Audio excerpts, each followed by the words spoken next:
Hey guys, Brittany here, and it's time for book review number 4. And this book is Red Queen by Victoria Aveyard. It is the first book of the Red Queen series. And this book gets a 5 out of 5 stars. That's right, 5. I did absolutely love this book. It is great. And I'm super excited. So let's get into it. Characters. I gave a 5 out of 5 stars because I liked these characters. The main character is Mare, and she is red. And what that means is that in this world of this book, you are either red or silver. And basically that is just the color of your blood. If you have red blood, then you're just a typical boring old human. But if you have silver blood, then you're basically a fae, like a fairy. They never use that word in this book, but that's basically what they are. They have abilities, you know, they can either control, you know, like certain elements or shift into animals or, you know, whatever. Different things like that. They have abilities. So they're basically fae, which is probably why I like this so much. But Mare is red, and I'm going to try not to give away any spoilers, and that's going to be hard because of how I want to talk about the characters. But minor spoilers, try not to give away anything too big.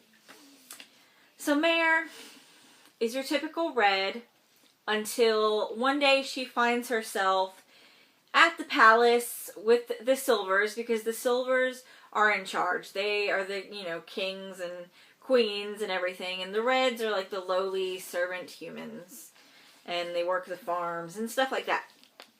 So Mare goes from being a pickpocket to finding herself employed at the palace, and this is not a spoiler because this is like the synopsis of the book, so you could get this anywhere, so I'm sorry, but this is not a big surprise. She finds out she has abilities, even though she has red blood. Right? Okay, so she's thrown into this crazy situation. Some of the other characters that are pretty big in the story, you have Kalorn. He is also red. Then you have Cal. He is the crown prince, so he's a silver. And you have Maven, who is also a prince. He's the younger brother, and also silver. So basically, you have all three of them, and I'm just going to tell you, this whole book was basically like my heart was a game of Pong, right? So it's like, oh, I ship, you know, Mare and Cal. Oh, I ship Mare and Maven. Oh, I ship Mare and Kalorn. And it was just back and forth and back and forth. Just like Pong. Have you ever played Pong? Like, maybe you haven't, but I used to love Pong. I used to play it on the computer at the bowling alley when my papa and grandma went bowling, but that's besides the point. Anyway, bing, bing, bing. The shipping was real. Like, the ship struggle was real. Anyway, moving on. You got your love interests there. And some other minor characters are Julian. He's a silver. I just had to mention him because my husband's name is Julian. You have Evangeline. She's a silver, and she's loathable. As well as Alara. She's the queen, and I loathe her too. And you have Farley, who is a red. And those are just some important characters. I'm not going to tell you everything about them because that would just give away too much. Anyway, I need to move on because I'm trying not to make this video 20 minutes. So, my computer won't work. I'm trying to go through my little thing here that I have written up. So, one thing I really loved about Cal, he's the crown prince, right? And he's one of the love interests of the story. And he's like your main hero, but he is not your typical hero. And, I really can't say too much, but he's not your typical hero, and I really like that about him. I like that the choices he makes are not what you expect him to make. I enjoyed that little that difference. So, I like that. And this computer's terrible. Just believe me when I tell you that. I would like to say, though, that I suspected the big twist. I suspected it, and even though I suspected it, I was still shipping back and forth and back and forth and back and forth. Even though I knew in my heart of hearts what was going to happen, there was still shipping going on there. So, that was characters, and I know that was not very useful, so I'm sorry. But I just don't want to give too much away. So, I'm going to move on to the plot, the story, and I gave that a 5 out of 5 stars. It's based kind of like, it's the future of our world. And I say that because when they look at maps and everything in the story, they describe like the layout and you're like, that's like Massachusetts. Like they talk about Harbor Bay, and they talk about the accents that they have and the little a hooked coastline, and I'm like, that's Massachusetts. They're totally talking about Massachusetts. And just other things they point out on the map. I'm like, that is totally the USA. So this is just like far in the future from our present world. So I liked that it wasn't even, you know, like something completely made up. That it felt really like we progressed to this. I liked that. The resolution. If you've read Divergent, you're gonna like know what I mean by this. Is this basically the Divergent resolution? So you have like your huge overarching problem, and it wasn't really resolved, but it was like your main character's not in peril this very second. So we had your climax where they were in peril. Now they're not in peril anymore. They're just on a train, moving on to the next book.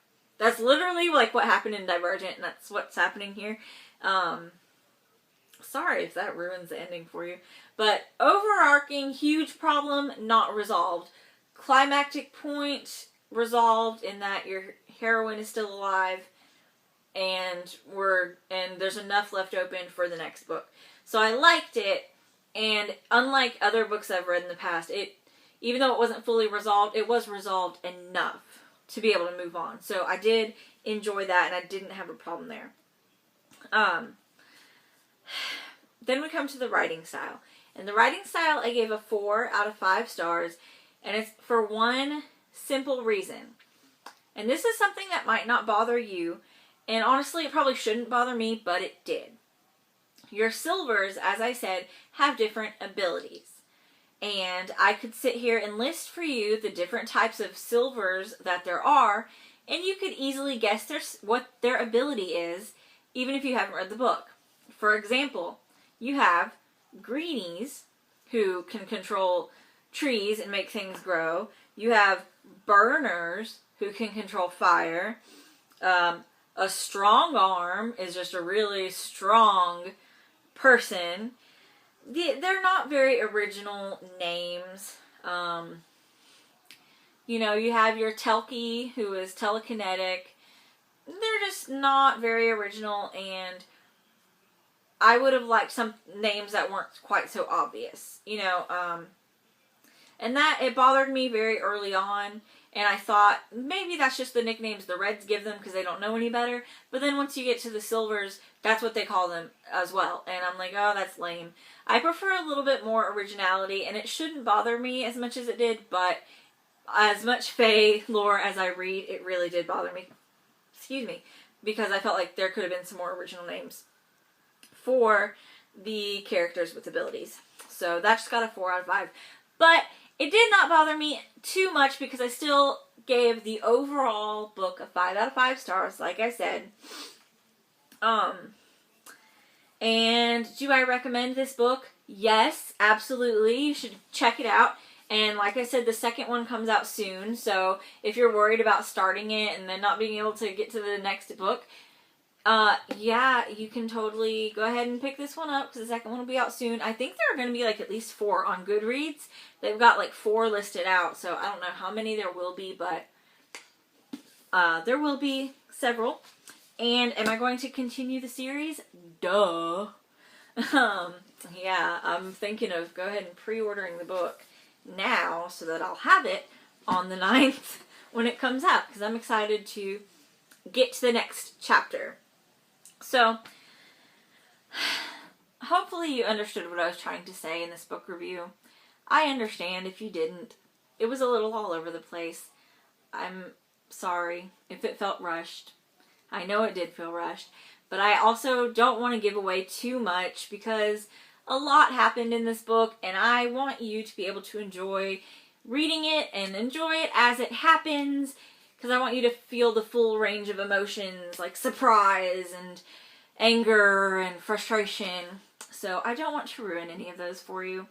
So hopefully I did okay, and hopefully next time I'll do better. But if you stuck around this long, thank you so much. You're the reason I do it, so thank you very much. Like, comment, and subscribe. Thank you again. I cannot thank you guys enough. You're the best. And remember to smile, Starshine.